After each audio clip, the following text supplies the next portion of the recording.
Welcome to my YouTube channel. இன்றைக்கி குக்கர்லேயே தம் பிரியாணி எப்படி பண்ணுறதுன்னு பார்க்கலாமா?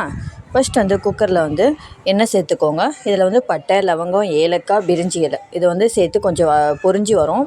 லவங்கம் வெடித்து வரும். வெடித்து வந்ததுக்கப்புறமா என்ன பண்ணணும் அப்படின்னா, பச்சை மிளகாய் 3 பச்சை மிளகாய் கீரி சேர்த்துக்கலாம். இது கொஞ்சம் வதங்கினதும் வெங்காயம், பச்சை மிளகாய் வதங்கினதும் 4 ஆனியனை கட் பண்ணி நீல வாக்கில் கட் பண்ணி எடுத்து வச்சுருக்கேன். ஸோ அதையும் நம்ம சேர்த்து கொஞ்சம் வதக்கிக்கலாம். வெங்காயம் வதங்குறதுக்காக கொஞ்சமாக உப்பு சேர்த்துக்கோங்க.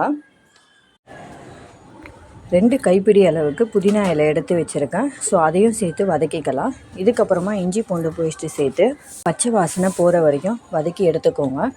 இது வதங்கினதுக்கப்புறமா ஒரு 2 தக்காளி, மீடியம் சைஸ் தக்காளி எடுத்து அதையும் நம்ம சேர்த்து எண்ணெய் திரிஞ்சு வர அளவுக்கு வதக்கிடலாம். இது எல்லாத்தையும் நம்ம வதக்கி எடுத்ததுக்கப்புறமா 300 கிராம் கறியும் பிரியாணி மசாலாவும் நம்ம சேர்த்து நல்லா வதக்கிக்க போகிறோம். சிம்மிலேயே வச்சு நல்லா கறியில் இருக்கிற தண்ணியிலே கொஞ்சம் நேரம் வேகட்டும்.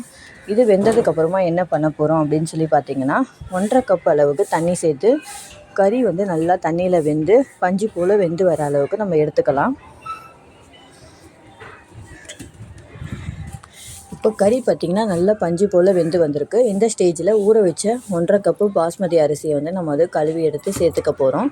இதை சேர்த்ததுக்கப்புறமா என்ன பண்ணணும் அப்படின்னா, மேலும் 1 கப்பு அளவுக்கு தண்ணி சேர்த்துக்க போகிறோம். இந்த தண்ணி எதுக்குன்னா, அரிசி இன்னும் கொஞ்சம் வேகத்துக்கு. இந்த தண்ணி ஆல்ரெடி இருக்கிற வாட்டர் பத்தாது. ஸோ அதனால் இன்னும் கொஞ்சம் தண்ணி சேர்த்துக்கலாம். நம்ம தண்ணி சேர்த்துட்டு தண்ணியும் அந்த அரிசியும் சம அளவில் வந்ததும் நம்ம கீழே தவா வச்சு தவாவுக்கு மேலே இந்த குக்கரை செட் பண்ணிவிட்டு இதுக்கு மேலே ஒரு தட்டு போட்டு மூடிக்கோங்க. அதுக்கு மேலே ஒரு பாத்திரத்தில் தண்ணி வச்சு அதையும் மூடி தவா ஒரு 5 நிமிஷத்தில் சூடாயிரும் இல்லையா? ஸோ இரும்பு தவா தான் நான் யூஸ் பண்ணியிருக்கேன். இந்த இரும்பு தவா 5 நிமிஷத்தில் கொஞ்சம் சூடாயிரும். சூடானதுக்கப்புறமா சிம்மில் வச்சு 20 to 30 மினிட்ஸ்க்கு மினிமம் 20 மினிட்ஸ் மேக்ஸிமம் 30 மினிட்ஸ் அதை தம்மிலேயே அப்படியே வச்சுருங்க. அடி பிடிக்காது, எதுவும் செய்யாது. ஸோ நம்ம எந்த அளவுக்கு கனமான தவா வைக்கிறோமோ அந்த அளவுக்கு நல்லா சூடு அப்படியே இருக்கும். நம்ம அயன் தவா யூஸ் பண்ணுறது ரொம்ப நல்லது.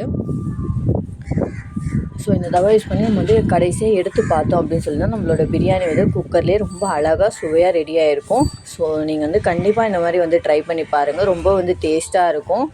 நார்மலாக குக்கரில் செஞ்சாலே ஒரு மாதிரி கஞ்சி சுற்றுன மாதிரி ஆகிடும் அப்படிலாம் சொல்லுவாங்க. டேஸ்ட் இருக்காது. ஸோ இந்த மாதிரி நீங்கள் ட்ரை பண்ணும்போது உங்களுக்கு உண்மையாகவே செம்மையாக இருக்கும். ட்ரை பண்ணி பாருங்கள். நான் என்னோடய வீட்டில் எப்போவுமே நான் இப்படி தான் ட்ரை பண்ணியிருக்கேன்.